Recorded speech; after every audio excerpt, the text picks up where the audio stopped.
কলকাতা ইতিহাস এবং আধুনিকতার মেলবন্ধন। এ শহরের প্রতিটি কোণ, রাস্তার প্রতিটি মোড় যেন তৈরি হয়েছে ইতিহাস এবং আধুনিকতার সংমিশ্রণে। এই শহর তার ঐতিহ্য, সংস্কৃতি এবং চাঞ্চল্যকর জীবনের জন্য সুপরিচিত। এ শহরের প্রতিটি কোণে লুকিয়ে আছে এক একটি গল্প। কলকাতার বিখ্যাত স্থানগুলো আমাদের মনে করিয়ে দেয় এ শহরের ঐতিহ্য ও সৌন্দর্যের কথা। সুস্বাদু স্ট্রিট ফুডের সুবাস, রাস্তায় রাস্তায় ব্যস্ত মানুষের ভিড় এবং জনবহুল পরিবহন ব্যবস্থা। কিন্তু এই সমস্ত কিছুর মধ্যেও শহরের জীবন্ত রাস্তার হৃদস্পন্দন এবং অন্যতম এক প্রতীক হলো তার হলুদ ট্যাক্সি। এই হলুদ ট্যাক্সি যা কলকাতার রাস্তা জুড়ে ছড়িয়ে রয়েছে, শহরের পরিবহন ব্যবস্থার একটি অবিচ্ছেদ্য অংশ হয়ে।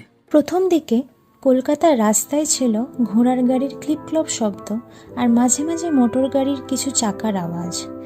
পরিবহন ছিল একটি বিলাসিতা, যা কেবল উচ্চবিত্ত মানুষেরাই এই বিলাসিতা উপভোগ করতে পারত।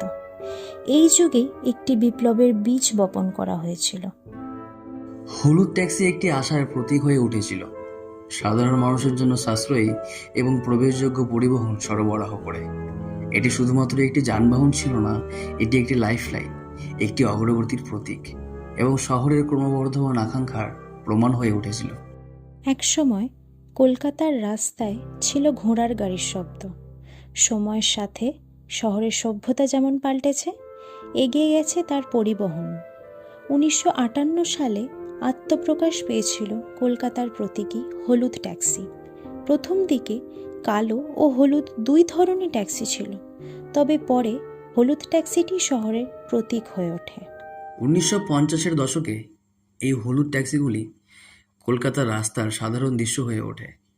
তারা শুধুমাত্র যানবাহন ছিল না, বরং নতুন স্বাধীন ভারতের স্বাধীনতা এবং গতিশীলতার প্রতীক ছিল। হিন্দুস্তান মোটরস দ্বারা চালু হওয়া হিন্দুস্তান অ্যাম্বাসেডর কলকাতার ট্যাক্সি বহরের মেরুদণ্ড হয়ে ওঠে। এর দৃঢ় নির্মাণ এবং প্রশস্ত অভ্যন্তরীণ পরিবেশের চাহিদাপূর্ণ রাস্তার আদর্শ হয়ে ওঠে। ব্রিজমোহন বিড়লা হিন্দুস্তান মোটর স্থাপন করেছিলেন, এক গুরুত্বপূর্ণ ভূমিকা পালন করেছেন এই যাত্রায়। হিন্দুস্তান মোটরস ইংরেজদের অ্যাম্বাসেডর গাড়িটির নকশা নির্বাচন করে, যেটা দ্রুত একটি চিহ্ন হয়ে ওঠে। 1962 সালের মধ্যে কলকাতা ট্যাক্সি অ্যাসোসিয়েশন এই গাড়িগুলিকে শহরের ট্যাক্সি হিসাবে নামকরণ করেছে। হলুদ ট্যাক্সিগুলির প্রবর্তনও কলকাতার পরিবহন ইতিহাসের অন্যান্য উন্নয়নের সাথে মিলে যায়, যার মধ্যে ছিল 1890-এর দশকের শেষের দিকে প্রথম মোটর গাড়ির দৃশ্য এবং 1902 সালে বৈদ্যুতিক ট্রাম। হিন্দুস্তান অ্যাম্বাসেডরের দৃঢ় নকশা ও নির্ভরযোগ্য কর্মক্ষমতা সহ কলকাতার ট্যাক্সি বহনের মেরুদণ্ড হয়ে ওঠে।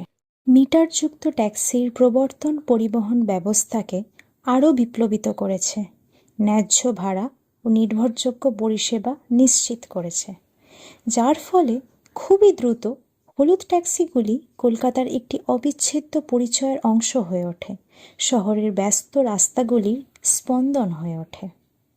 আজ কলকাতা একটি পরিবর্তনশীল শহর, তবে এই শহরের একটি ধ্রুবক, তা হচ্ছে তার হলুদ ট্যাক্সি। এ শহরের একটি অবিচ্ছেদ্য অংশ, একটি জীবন্ত শ্বাস প্রশ্বাসের সত্তা যা তার আত্মাকে প্রতিফলিত করে। শহরের প্রতিটি কোণায় রয়েছে ট্যাক্সির নিজস্ব গল্প। ব্যস্ত ব্যবসায়ী থেকে শুরু করে আশাবাদী ছাত্র পর্যন্ত প্রত্যেকের মুখেই শোনা যায় সেই সমস্ত গল্প। ট্যাক্সি চালক কলকাতার একটি গুরুত্বপূর্ণ চরিত্র। শুধুমাত্র একজন চালক নন, তিনি একজন গাইড, একজন গল্প বলার ব্যক্তি এবং শহরের দৈনিক নাটকের সাক্ষী। প্রজন্মের পর প্রজন্ম চালকেরা প্রায় বিভিন্ন রাজ্য থেকে আসা এই ট্যাক্সিগুলিকে তাঁদের দ্বিতীয় বাড়ি বানিয়েছেন। কলকাতা শহর এবং তার মানুষজনদের সাথে একটি অবর্ণনীয় বন্ধন গড়ে তুলেছেন। टैक्सी के तो ओला उबर से बाजार थोड़ा डाउन हो गया है, अब क्योंकि पैसेंजर लोग का सुविधा है, ओला उबर आने से सब कुछ सुविधा है, ऐसा बात नहीं है। और यहाँ से गए सियालदा, सियालदा से हावड़ा चले आए, बाई चांस एयरपोर्ट तक चले जाएंगे तो एयरपोर्ट जगह मिल जाएगा। অ্যাপ ভিত্তিক ক্যাবগুলির আবির্ভাব ঐতিহ্যবাহী হলুদ ট্যাক্সিগুলির জন্য উল্লেখযোগ্য সমস্যার সৃষ্টি করেছে। যাত্রীরা এখন তাদের স্মার্টফোন থেকেই রাইড বুক করার সুবিধা পাচ্ছে, যার ফলে ট্যাক্সিগুলির চাহিদা ধীরে ধীরে কমে আসছে। যদিও রাজ্য সরকার যাত্রী সাথী অ্যাপের মতো উদ্যোগ নিয়ে এগিয়ে এসেছে হলুদ ট্যাক্সিগুলিকে ডিজিটাল যুগে সংযুক্ত করতে এবং তাদের পরিষেবাগুলিকে সহজতর করতে। এই উদ্যোগটি শহরের প্রতিটি হলুদ ট্যাক্সিগুলির জন্য একটি নতুন জীবনের প্রতিশ্রুতি দেয়, নিশ্চিত করে যাতে তারা কলকাতার পরিবহন ব্যবস্থাটিকে একটি গুরুত্বপূর্ণ অংশ করে তুলতে পারে। বহু কলকাতাবাসীর জন্য এই ট্যাক্সিগুলি শুধুমাত্র একটি পরিবহন মাধ্যম নয়, তারা শহরের একটি চেতনা এবং দৃঢ়তার একটি চিরস্থায়ী প্রতীক। যাত্রী সাথী অ্যাপটি ঐতিহ্য এবং প্রযুক্তির মধ্যে ব্যবধান কমানোর লক্ষ্য রাখে, যাত্রীদের অ্যাপ ভিত্তিক বুকিংয়ের সুবিধা প্রদান করে এবং কলকাতার হলুদ ট্যাক্সির ঐতিহ্যকেও সংরক্ষণ করে। এটি একটি উদাহরণ হয়ে দাঁড়িয়েছে যে কিভাবে শহরগুলি তাদের মূল পরিচয়কে না হারিয়েও নতুনত্ব ও অগ্রগতিকে অর্জন করতে পারে। হলুদ ট্যাক্সি শুধু একটি যানবাহন নয়, এটি কলকাতার আত্মার প্রতীক, একটি সাংস্কৃতিক চিহ্ন। প্রতিটি যাত্রা একটি গল্প বলে, প্রতিটি চালক অসংখ্য স্মৃতির রক্ষক। সকালের প্রথম যাত্রা থেকে রাতের শেষ যাত্রা পর্যন্ত এই ট্যাক্সিগুলি লক্ষ লক্ষ মানুষের জীবনের সঙ্গী। কিন্তু কালক্রমে এই হলুদ ট্যাক্সির জনপ্রিয়তা যেন ধীরে ধীরে কমে এসেছে। একটা সময় ছিল যখন কলকাতার রাস্তার বুকে শুধু হলুদ ট্যাক্সির আলোই দেখতে পাওয়া যেত, কিন্তু বর্তমান সময়ে এসে সে আলো যেন ম্লান হয়ে গেছে। ট্যাক্সির স্টিয়ারিং হুইলে দেওয়া ট্যাক্সি চালকদের হাতের জোর এবং তাদের ট্যাক্সির ভবিষ্যৎ দুই যেন ধীরে ধীরে শিথিল হয়ে এসেছে। জানি না, যেখানে তেলের দামটা বেড়ে গেছে, এবার ইন্স্যুরেন্স বাড়িয়ে দিচ্ছে, ট্যাক্স বেড়ে যাচ্ছে, সব কিছু বেড়ে যাচ্ছে।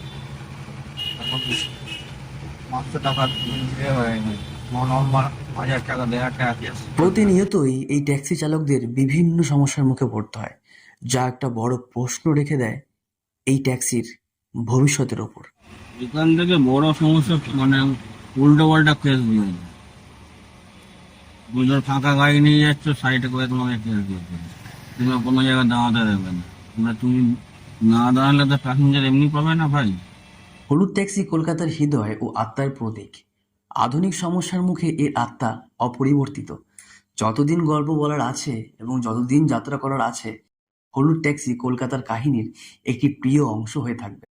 কলকাতার হলুদ ট্যাক্সি শুধুমাত্র পরিবহনের একটি মাধ্যম নয়, এটি শহরের স্থায়ী আকর্ষণের প্রতিফলন এবং মানুষের অক্লান্ত আত্মার প্রতীক। তারা অসংখ্য গল্প, স্মৃতি এবং স্বপ্নের ভার বহন করে চলে। আর যতদিন কলকাতা শহরটি থাকবে, ততদিন হলুদ ট্যাক্সিও থাকবে, শহরের জীবন্ত হৃদস্পন্দনের একটি কালজয়ী প্রতীক হয়ে। হলুদ ট্যাক্সি শুধু কলকাতার অতীতের একটি অংশ নয়, এটি এর ভবিষ্যতের জন্য একটি আশার আলোকবর্তিকা।